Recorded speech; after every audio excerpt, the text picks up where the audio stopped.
Good morning, my dear students of BSc third year of this college and other colleges and faculty members of Zoology department and various institutions.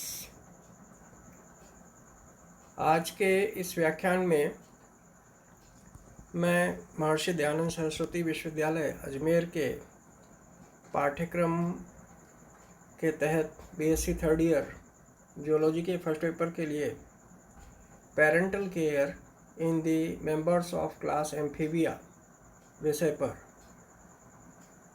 आपसे share करूंगा। इसका हिंदी तात्पर्य यह है कि वर्ग उभयचर के सदस्यों में पैतृक रक्षण की प्रवृत्ति विकसित हो चुकी है। और इस विषय पर अब अगर हम आगे देखें तो कुछ एग्जाम्पल्स आपको लोअर क्लासेस में पढ़ने को मिले होंगे, जिसमें आपने देखा होगा कि सूरीनाम भेक, मिडवाइफ टोड, इक्थियोफिस, ये अपने एग्स को या तो कुंडली बना करके इक्थियोफिस अपने अंडों को संभाल करके रखता है और जब तक हेजिंग नहीं होती है तो उस स्पॉन को प्रोटेक्ट करता है, सुरक्षा प्रदान करता है। इसी प्रकार से मिडवाइफ भेक के अंदर मेल फ्रॉग अपने स्पॉन को अपनी पीठ के ऊपर एक गड्ढों के रूप में धारण किए रहता है जब तक स्पॉनिंग नहीं हो। इसी तरह से सूरीनाम भेक पूरे स्पॉन को अपने पिछली टांगों की तरफ गुच्छा बना करके, इस फिगर में आप देख रहे हैं, ये तब तक उनको रक्षण प्रदान करता है जब तक कि स्पॉन में प्रस्फुटन न हो जाए और उससे लार्वा न निकल जाए। तो इस प्रकार की प्रवृत्ति आमतौर पर एम्फीबियंस में देखने को मिलती है। अब हम बात करें एम्फीबियंस में पेरेंटल केयर की, तो उभयचर जैसा कि नाम से ही स्पष्ट होता है, इनमें दो तरह की ज़िंदगी जीने वाले प्राणी एम्फीबियस या उभयचर ही वे प्राणी हैं जिसने क्रमिक विकास के फलस्वरूप कुछ अनुकूलन के कारण, कुछ एडेप्टेशन के कारण जलीय जीवन पर निर्भर करना छोड़ दिया था और जलीय स्थलीय जीवन व्यतीत करने लगा, अर्थात जल से स्थल की ओर आ गया। अपने जीवन का कुछ अंश ये जल में और कुछ अंश ये स्थल पर व्यतीत करते हैं, इसलिए इनको उभयचर कहते हैं। एम्फीबियंस का अस्तित्व का उदय करीब 400 मिलियन वर्ष पहले प्लेजोइक युग के डिवोनियन काल में हुआ था और आगे चलकर ये कार्बोनिफेरस काल में इसके विविधता में उभयचरों का विस्तार हुआ, इसलिए इसे उभयचरों का युग कहा जाता है।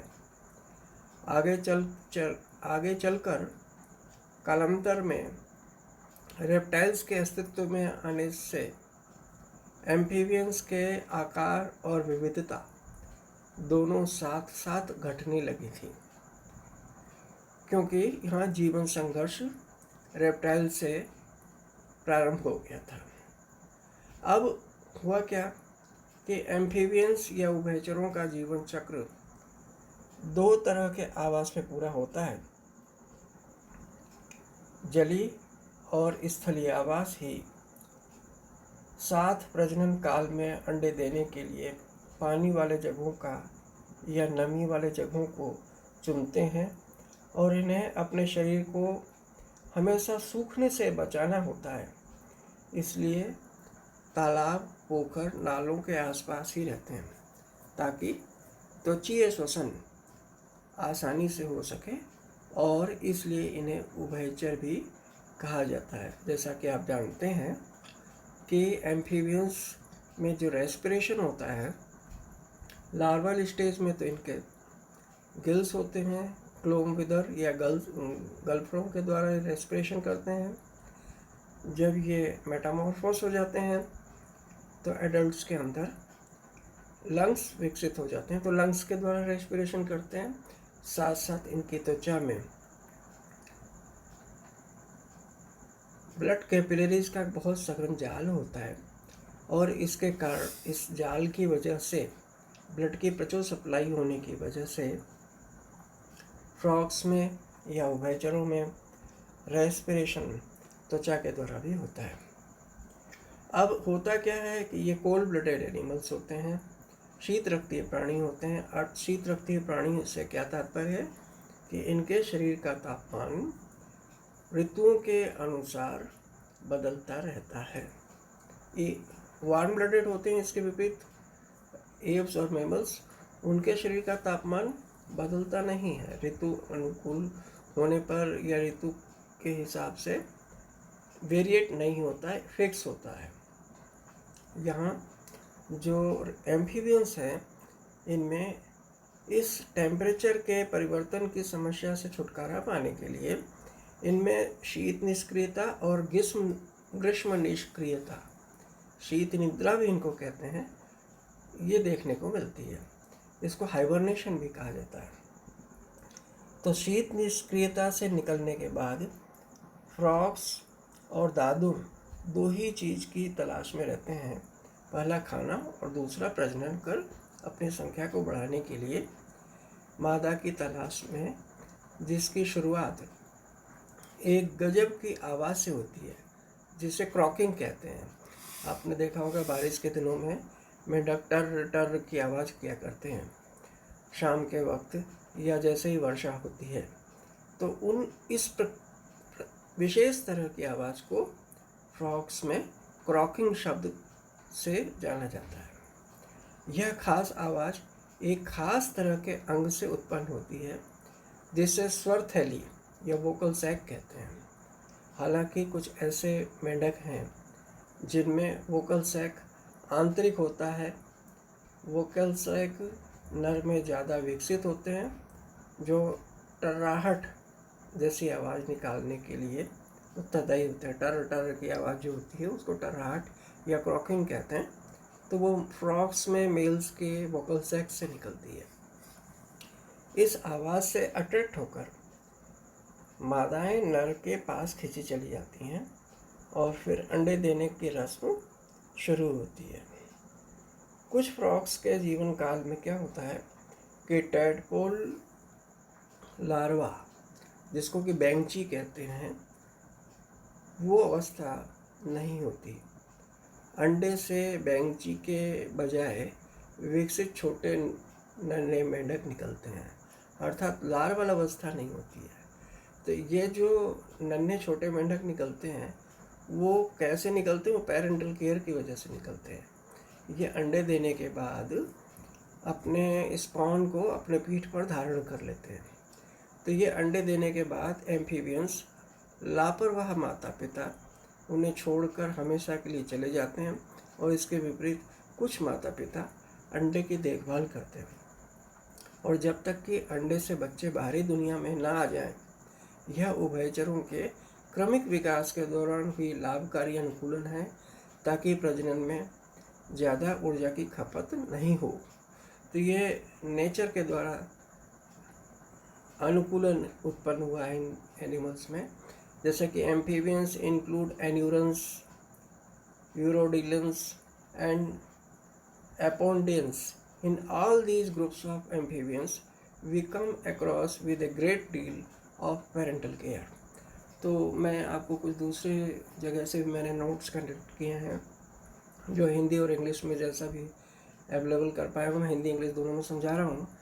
तो ये पेरेंटल केयर के लिए जितना ज़्यादा से ज़्यादा हो सके आपके पास नोट्स होना चाहिए जो कि आप एग्ज़ाम में प्रोड्यूस कर सकें और आपकी नॉलेज बढ़ सके। तो amphibians show several mechanisms to protect their eggs. कई ऐसे तरीके हैं जिनसे कि एम्फीबियंस अपने अंडों की सुरक्षा प्रदान करते हैं। And developing young ones because of they lay few eggs. अपने अंडों को सुरक्षा देने के लिए ये अन्य तरीके अपनाते हैं, जैसे कि parents protect the eggs and early development stages in 2 ways. 2 तरीक़ों से अपने अंडों की रक्षा करते हैं।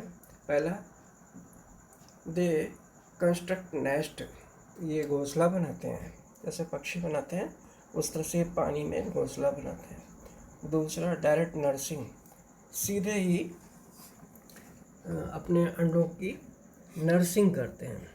तो the female Ichthyophis glutinosa will dig a hole in the moist soil near a pond। इक्थ्योफिस में क्या देखने को मिलता है कि जलाशय के अंदर, जैसा कि आप जानते हैं इक्थ्योफिस कहाँ मिलती है, दलदल में, जलाशय में, नम भूमि में मिलती है, एम्फीबियन होती है। तो इक्थ्योफिस के अंदर एक होल, ये ज़मीन में एक मिट्टी में, दलदल में एक होल बनाती है और उस नमी की मिट्टी में अपने अंडे देती है। It will deposit eggs in it, और उसमें अपने अंडे छोड़ देती है। Around the eggs mass the mother will cool and protect the egg mass from the enemies. और अपने अंडों के स्पॉन को, संहति को उसमें बिल के अंदर एक गड्ढे में दे करके और उसकी वो सुरक्षा करती है उसके ऊपर बैठ करके। तो ये इक्थ्योफिस में देखने को मिलता है। इसी तरह से नंबर 2 है पेरेंटल केयर इन ऑर्गेनिजम्स, ये ऑर्गेनिजम्स CF यूरोडेला। इसमें क्या होता है, इन सम यूरोडेला के एनिमल्स में, amphibians, the eggs are very small, उसमें अंडे बहुत छोटे होते हैं, और they hatch and directly develop into larva. ये अंडे से लार्वा सीधे विकसित होता है, और इन दो जो organisms parental care is not required, और इनमें पेरेंटल केयर की ज़रूरत नहीं पड़ती है। तो इसके एग्जांपल के रूप में प्रोटेक्शन बाय नेस्ट में आप समझिए सैलामेंडर होता है। सैलामेंड्रा के अंदर, Salamandra will construct a gelatinous bag like structure. Salamander में एक जिलेटिन का एक बैग जैसा स्ट्रक्चर बनाता है, और it is attach to an aquatic plant below the water. ये क्या करते हैं, जलीय पौधों के पत्तों के नीचे उस बैग को हैंग कर देते हैं, चिपका देते हैं, अटैच कर देते हैं। In this bag eggs are stored, और उस बैग के अंदर अंडे इकट्ठे कर दिए जाते हैं, छोड़ दिए जाते हैं। Thus they are protected by the nest। और इस प्रकार से ऐसा एक जिलेटिन का जो नेस्ट बनता है उससे ही अपने अंडों को प्रोटेक्ट करते हैं। इसी तरह से Autodax will lay eggs in a dry hole on the soil और in a hole on a tree. The parents also live in the hole and protect the egg and the larvae development from them। Similarly, इसी तरीके से direct nursing by parents के द्वारा सीधे nursing की भी प्रक्रिया देखने को मिलती है, और वो किस में मिलती है, एम्फीयूमा में, कॉन्गो ईल जिसको कहते हैं।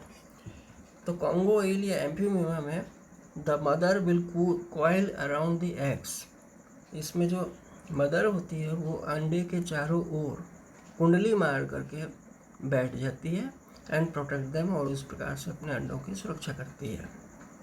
इसी प्रकार से डेस्मोजिनेस्थस फीसस में द डस्की सैलामेंडर होता है, इसको डस्की सैलामेंडर के भी नाम से जानते हैं हम। इसमें mother will carry the eggs, they are attached around its neck. इसके अंदर अंडे जो होते हैं नेक के रीजन में, गले वाले रीजन में गुच्छों के रूप में धारण कर लेती है ये सैलामेंडर। इसी तरह से Salamandra salamandra, the European fire salamander भी इसको कहते हैं, the mother will retain few eggs in the its body. इसमें मदर कुछ अंडों को अपनी बॉडी में धारण किए रहती है, and it liberates the larva into water, और फिर हैचिंग के बाद लार्वा को जल में विमुक्त कर देती है। They complete their development in the water. इस प्रकार से अपना जो समय है परिवर्धन का वो जल में संपन्न करती हैं। Salamandra atra, the European alpine salamander होता है ये। The mother keeps the eggs in its uterus. यहाँ ह्यूमंस की तरह से मदर जो है एग्स को अपने यूटरस में, गर्भाशय में धारण किए रहती है। And it liberates only the young ones which are completed their metamorphosis. अपने अंडों को मेटामॉर्फोसिस के लिए फिर बाद में पानी में छोड़ देती है। इसी तरह से नंबर 3 है parental care in anura amphibians. Anura order के जो एम्फीबियंस हैं उनमें भी विशेष तरीके का बड़ा ही रुचिकर पेरेंटल केयर देखने को मिलता है। और in anura amphibians the parental care is reached its peak. इसमें पेरेंटल केयर की एक चरम अवस्था देखने को मिलती है। और many organisms will exhibit parental care. और इसमें बहुत सारे ऑर्गेनिजम्स हैं, बहुत सारे जीवधारी हैं एन्यूरा के अंदर जो कि पेरेंटल केयर को दर्शाते हैं।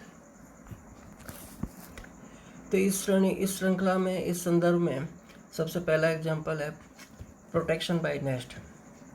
Many frogs and toads build nest in which the eggs are laid and developed. बहुत सारे फ्रॉग्स हैं, टोड्स हैं, एक प्रकार का घोंसला से बनाते हैं जिसमें वो अपने अंडे को सुरक्षित रखते हैं।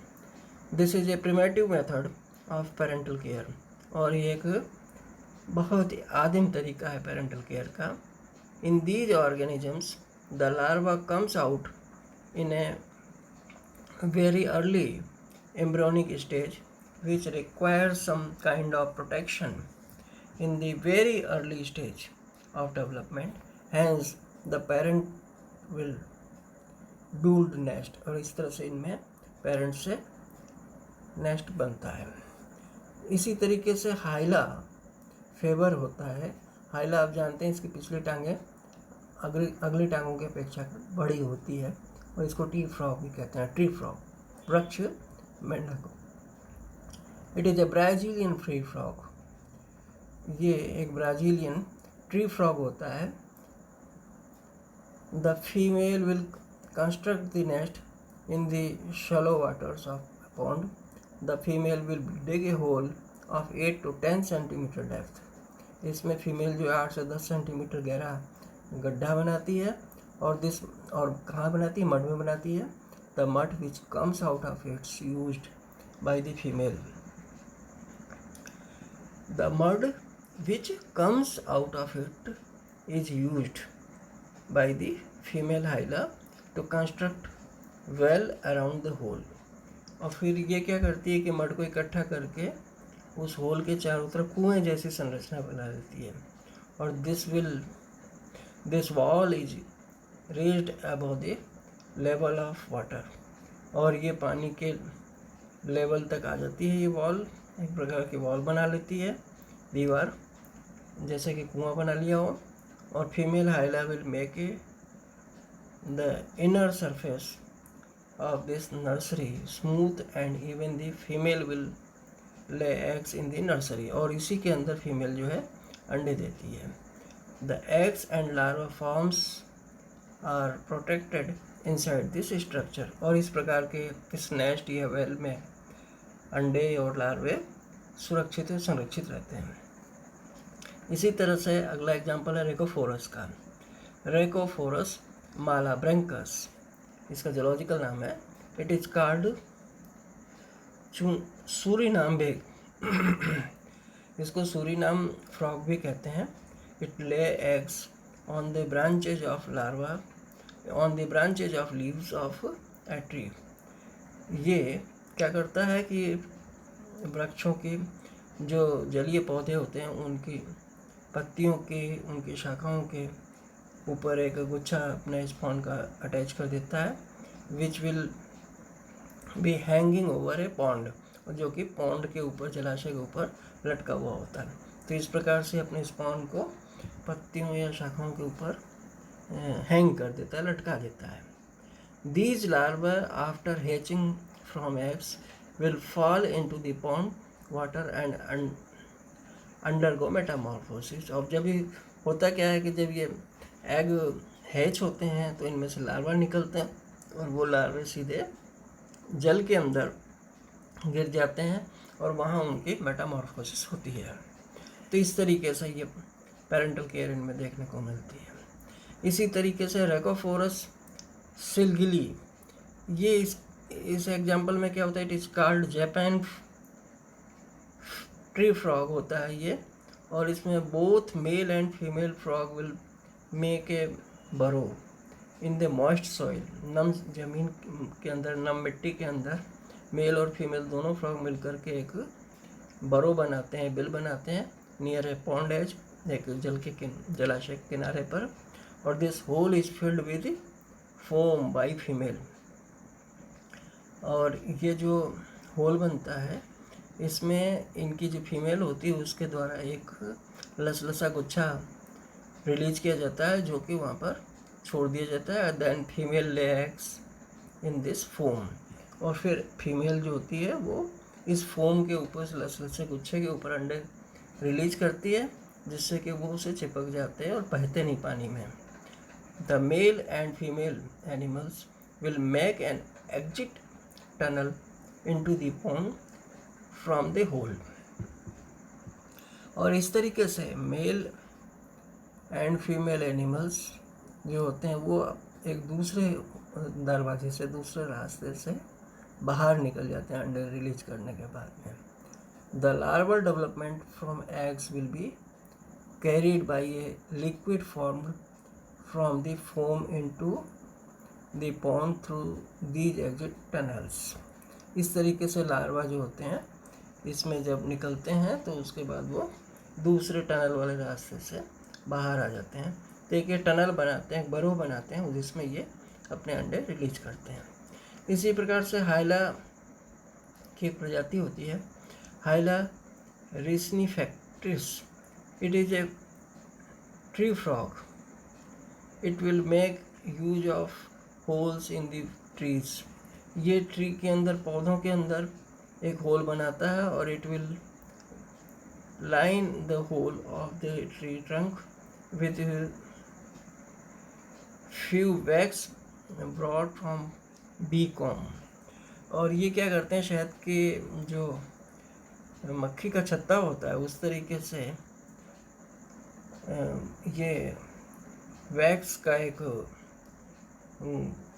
छत्ता जैसा स्ट्रक्चर बनाते हैं और जिसमें फीमेल एनिमल अंडे देती है उस होल के अंदर। इसी तरीके से एक एग्जांपल है लेप्टोडेक्टाइलस मिस्टिकस का। इसके अंदर क्या होता है, it digs a hole in the moist mud near pond. एक जलाशय के अंदर एक गड्ढा खोदती है जिसमें नमी होती है और उस नमी में ये अपने अंडे देते हैं। This hole is filled with foam which is secrets by the oviducts of the female.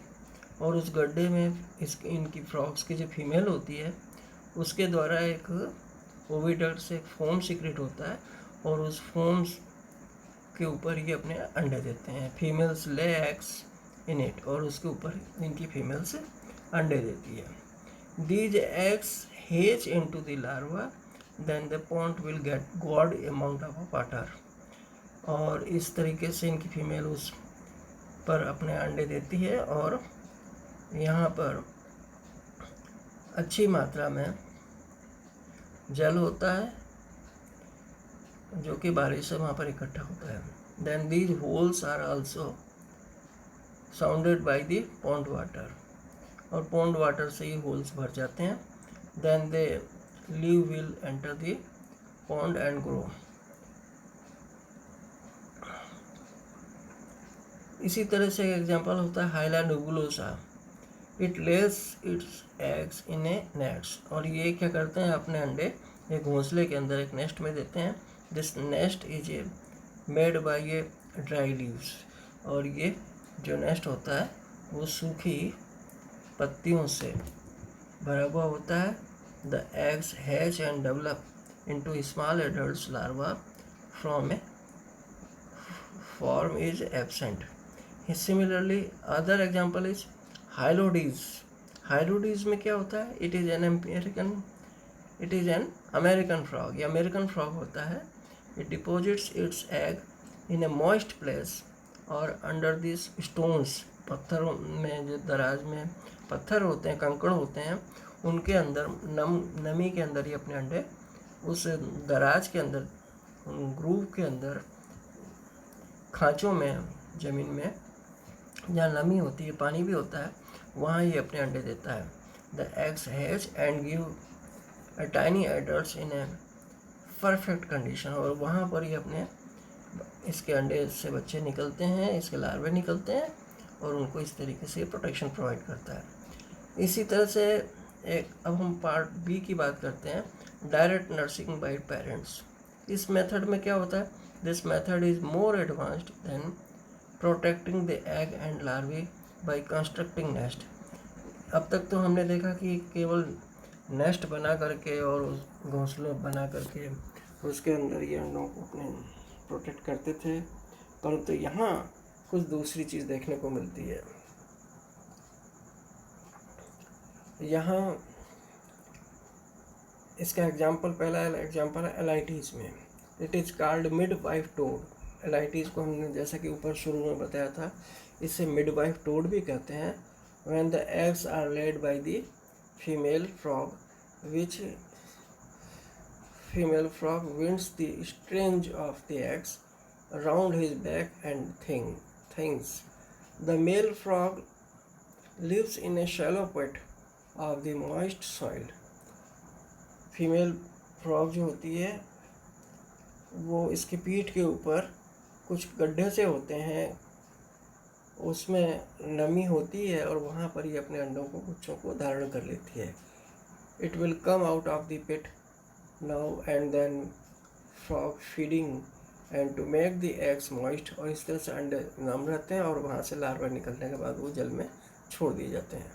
when the eggs are ready to hatch the male frog moves to a nearby pond and the larvae are released। और इस तरीके से mail जो है अंडों को धारण किए रहता है और वो जब हेचिंग की समय आता है तो वो पॉन्ड में उनको रिलीज कर देता है।